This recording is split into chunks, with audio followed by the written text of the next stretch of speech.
In 2017, a horrific campaign of atrocities against Rohingya Muslim communities waged by Myanmar's military didn't stop at mass killings, torture, and mutilations. The military also perpetrated widespread sexual and gender-based violence. It's a horrible experience. I can't explain in words that how miserable their condition was. More than 3 years later, many of the 720,000 Rohingya who fled across the border to Bangladesh live in refugee camps that have become the largest in the world. But the trauma of survivors remains.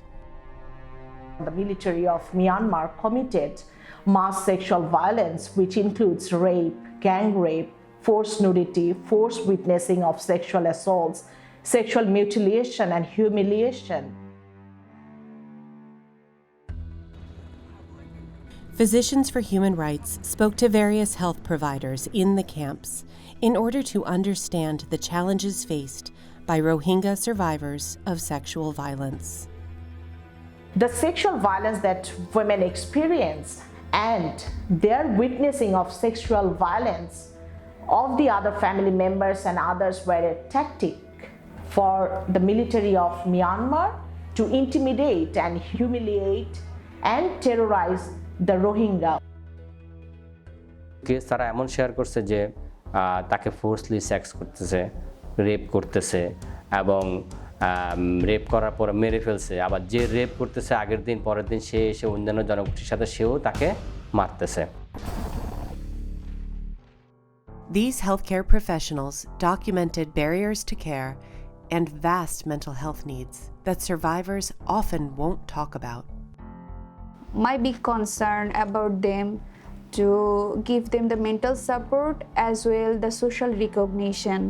I think that's the critical point for sexual violence survivors.